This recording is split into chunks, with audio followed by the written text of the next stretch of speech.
Hey everyone, John deRoulet, Head of Revenue Management Education here at Wheelhouse. And today I'm going to walk you through some market data in Park City. We're getting towards the middle of summer, and it's a great opportunity to kind of take a look at how the year's been going so far and start to think about, one, how do we maximize occupancy for the kind of summer bump that occurs? And also, when do we start planning for the winter season coming up? There's a lot going on, so hope you find this data extremely helpful. Before I hop into the data, I just want to give you a slight little tidbit. We're going to look into market data, comp set data. We may even look into some pacing data, but pace is going to be a big theme of what I talk about today. That's how we know if the market's doing well. If you have the ability to see pace, you're going to be in a really good position. For those who don't, Wheelhouse is offering all of our performance analytics tools for free. That means you have tools to easily see your pace. You can compare to the market. You can compare to what you did historically. And that is all for free. So if you log into Wheelhouse and connect your account, you can access all these tools. And if you'd like some training on it, please let us know. We'd love to schedule a training call with you to help you get set up. All right. Enough about the product. Let's jump into the data.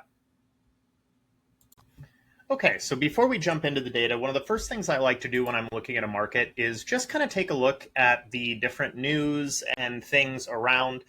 You can often find a lot of great resources, and for anyone who's talking to owners, it's really important to have kind of a good macro view of what's going on before you hit them really hard with data. That means I usually look at CVBs, I look at DMOs, I look at news articles recently, just to help understand what's going on so we can prep our owners and prep our own budgeting forecasting for what's going to happen. In addition to that, if you have a good idea of what's going on in the market, it's really going to help in your own decision making, so you're not stuck in kind of analysis paralysis because you have an idea of what's going on in the market. Unfortunately, when I was looking at Park City, I wasn't able to find a ton of great external data. The visit and CVB wasn't posting a lot of statistics, but I did find a few interesting articles that I think are going to be kind of relevant to our conversation today. This first one is from mid-May, and it's really talking about what the Chamber and the CVB have been doing to kind of understand how the public feels about the vacation rentals, right? This is an area that has a lot of vacation rentals, and as we've seen in lots of areas with lots of vacation rentals, there's also a lot of pressure on the community and potentially a lot of pressure from regulation that could really impact how you do business here. The first thing that I think is most interesting is a majority of people do agree that the industry is good for the community, and a pretty large percentage are neutral. So the amount of people who are actually detractors about tourism is fairly low. Now, 34% isn't nobody, but it's definitely not a majority, and that means people still understand the value of tourism to the local economy. They followed that up with that question. In fact, more people agree that it's important to the local economy than they agree it's good for the community. So that's probably pretty good in general, with the majority still thinking that new investment, that it encourages new investment, which is really good.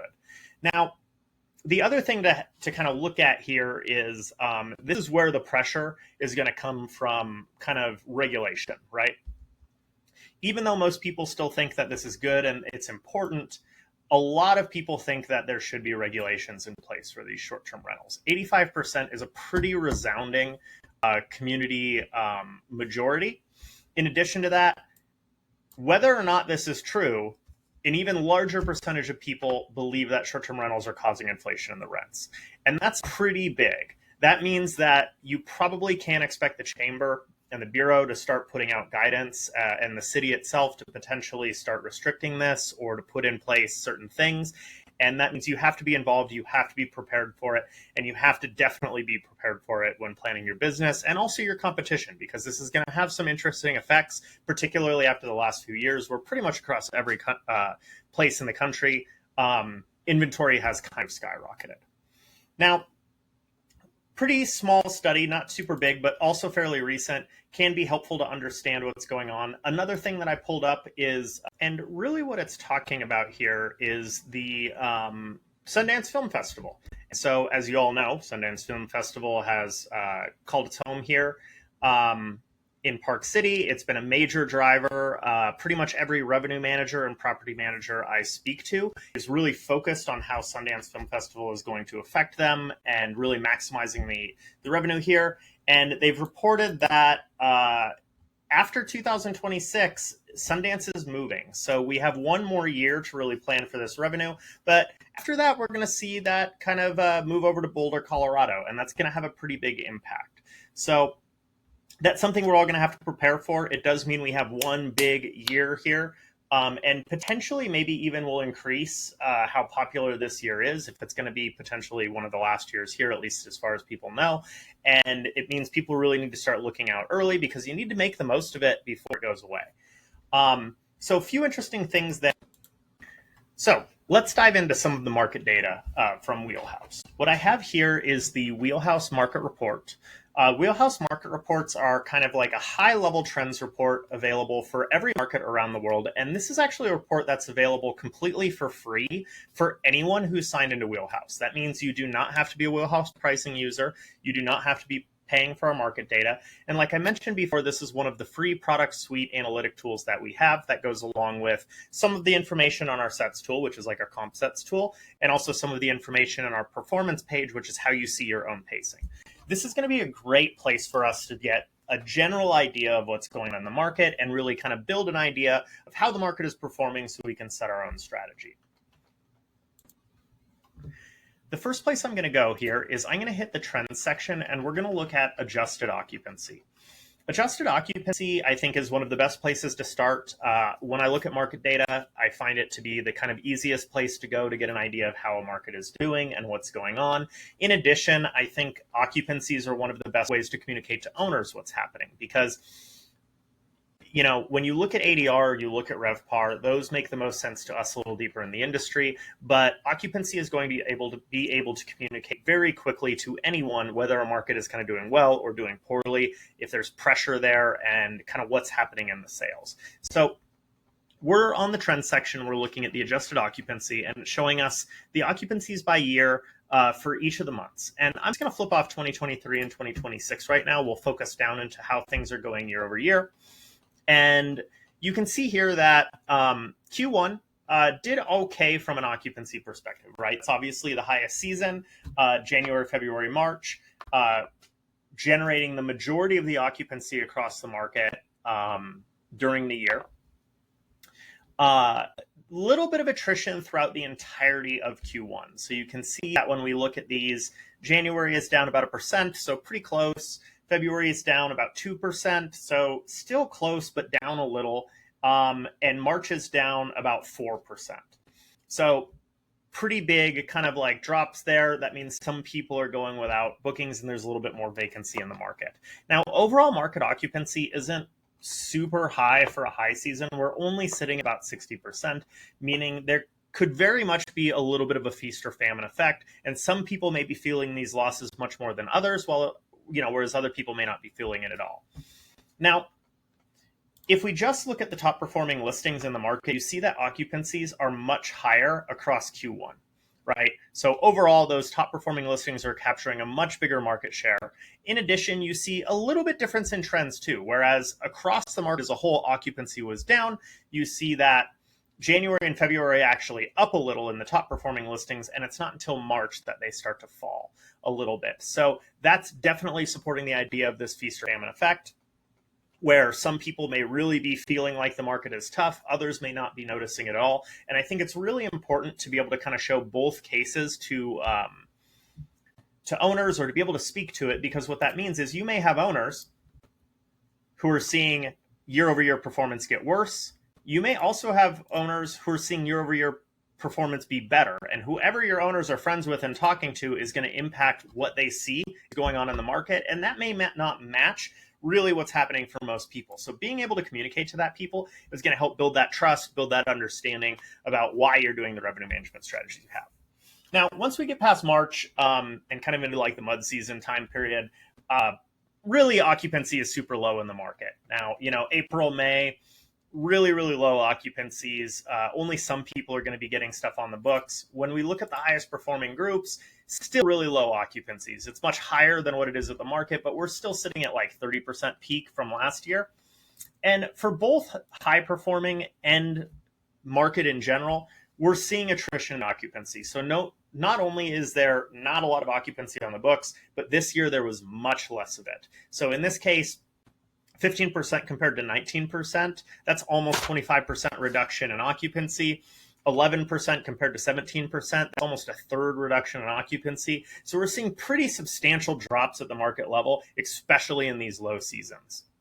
Now, the question goes, how is summer doing? And we do see across the market that there's a little bump. This bump all the way into the July isn't going to be as strong as the winter high season, but definitely capturing a lot more occupancy than other parts of the year. There's a lot of people looking to go. And the question is, how is that pacing this year? Because pace is going to really determine what decisions you make. If the market is pacing well, then you know that you can maybe be a little bit more aggressive, that there's maybe more business to go around and you just have to find it. If the market is pacing poorly, it means you're going to have to really compete with a lot of people because they're probably also doing poorly as well. Now, the other piece here, which we're not showing you, is you have to know the pace of your own portfolio.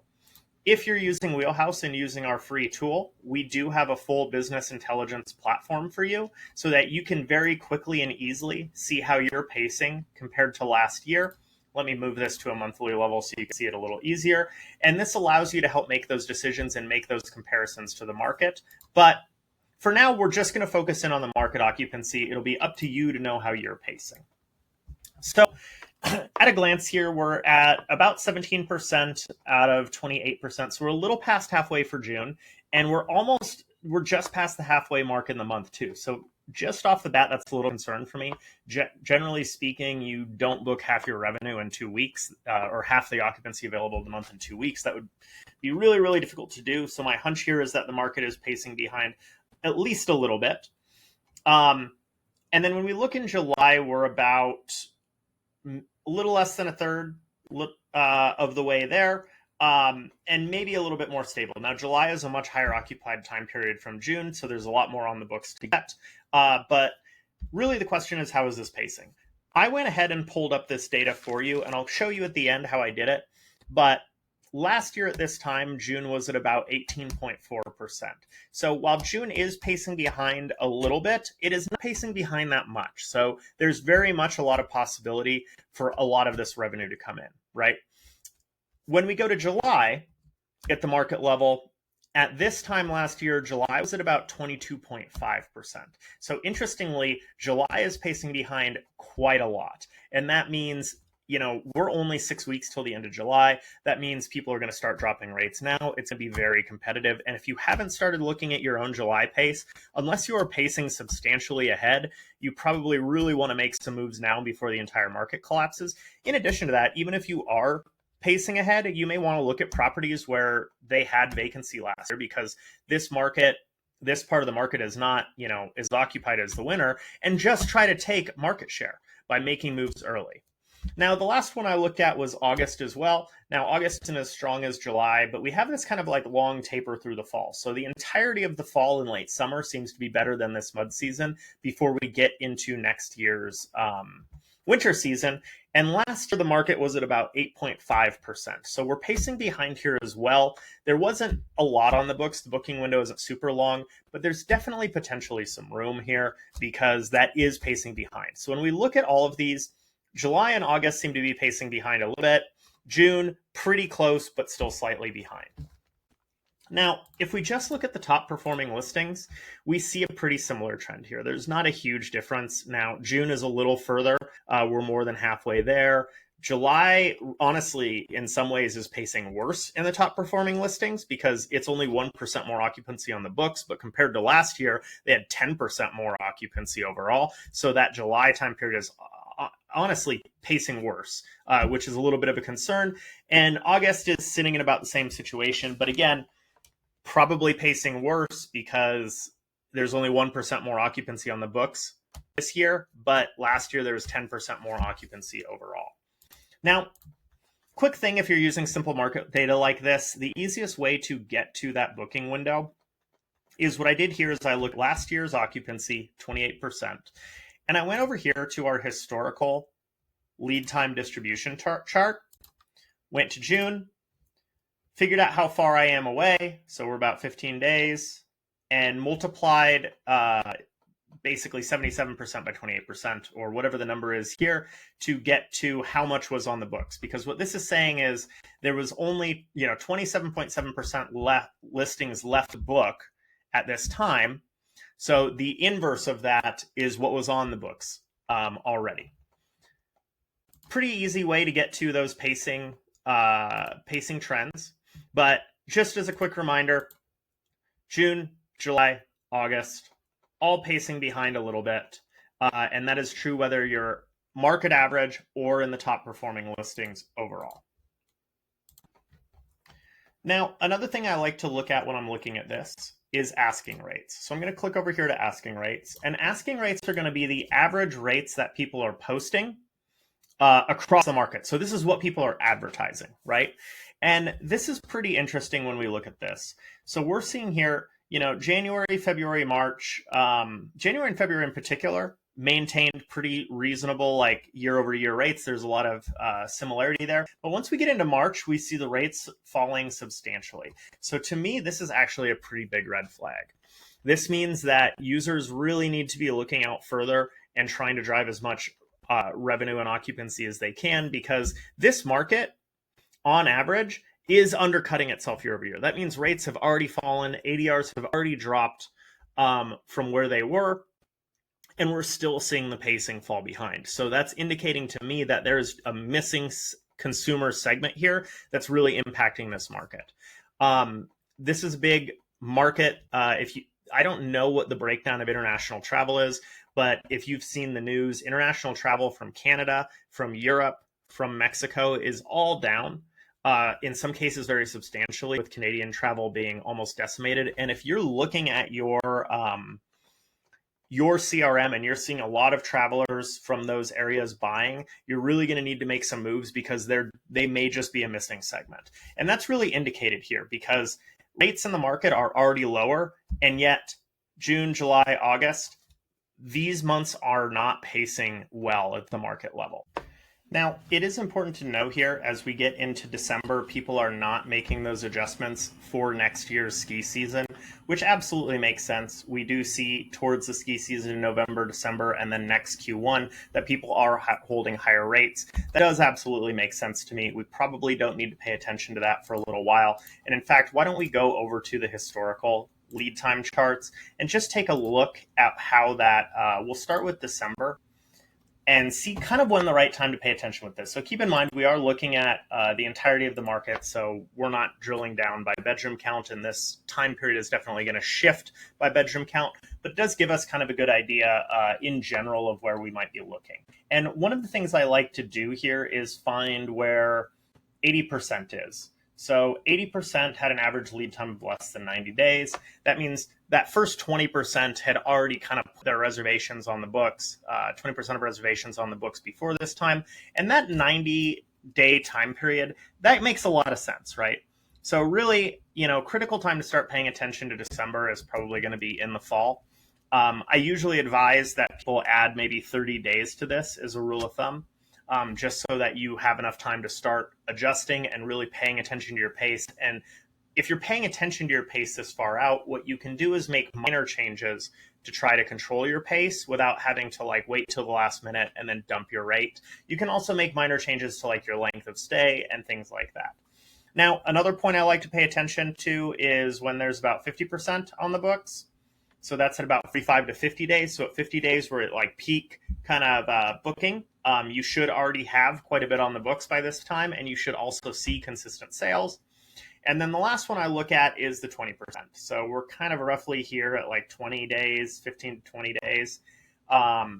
This last kind of 20% is what I would call the last minute. I mean, if you've waited this long, it's a little late for the winter. So for this winter, we really don't have to be paying too much attention too far out, because that 20% is at 90 days. So we've got a little bit of time. You push that forward 120 days, it's August is when we're really starting to pay attention to that. But, this is all going to change depending on how much occupancy you have on the books. If you've been pacing, struggling with your pace and really struggling to get stuff on the books, I would really advise you to start looking out into across the fall and try to push as much occupancy as you can there, because you need to take that market share. and it's going to be competitive. Now, there's not a ton on the books once we get into August, September, and October, but there is some, and that means some people are looking, and basically any booking you can get out there, especially in properties that weren't booked last year, are going to contribute to your bottom line. All right, guys, I hope you found that helpful. Little analysis into what's going on this summer. Long story short, summer is pacing behind a little bit. We've paced behind quite a bit of the year across the market level, which means things are probably pretty competitive. Big thing I would advise people to do is look out a little further, start making changes to your minimum length of stays, to your rate plans further out so that you're not competing with everyone in the short term. And if you're getting ready for the ski season next year, really start paying attention to your pace and what's going on in the market, at least as late as August. You know, if you start paying attention in August, you have plenty of time to kind of react if we see these trends that have been occurring this year continue. And if you need some help being able to see that pace in your own portfolio, please feel free to reach out to us. We'd love to get you set up with our free analytics tools. Thanks and have a great day. Bye.